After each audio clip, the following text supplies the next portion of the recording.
So one thing interesting here, Craig, is a lot of people have been talking about some big stimulus package coming out of China. But even though its economy is starting to slow, it's still growing much stronger than Australia's economy, but it is starting to ease off. And that, if you like, stimulus package has not come in the size or indeed in the timeliness that many expected. Yeah, it's like waiting for Godot, in terms of this stimulus package.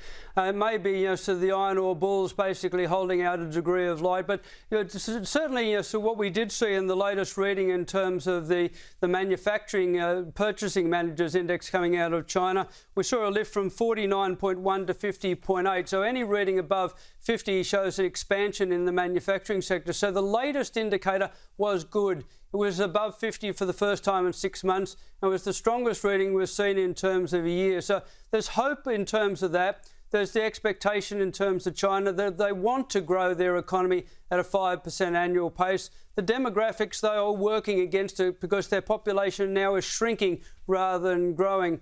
And also in terms of the bullish side of the story is, again, the story coming out from India, as well as other countries around the Asia region in terms of demand for steel. But it's all important in terms of our budget. Something like a $10 decrease in the iron ore price has an impact in terms of the bottom line of the budget around about $500 million. So it is very, very important in terms of our budgetary position. The good news in terms of our budget, if you look at the rolling annual budget up to February, we're in a budget surplus, a record budget surplus of around about $26 billion.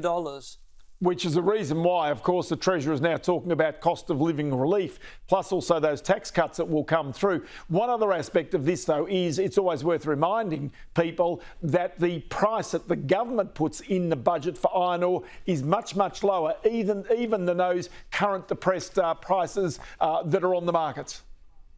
Yeah, the expectation in terms of the mid-year economic outlook statement that came in December of last year was we'd see a movement from $100 a tonne down to $60 a tonne in September of this year. Now, September of this year is still some way off.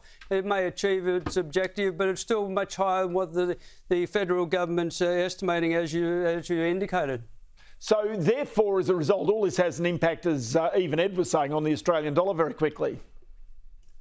Well, in terms of the Australian dollar, it has been pushed up, and certainly some of the analysts have been asking me today, why is the Aussie dollar higher? Some of the reasons in the United States, the expectation for lower interest rates in the United States later this year. But the other is the fact that iron ore prices and commodity prices are generally rising. Yeah, I'll tell you what, Craig James, good to have you on the program. Many thanks for your time.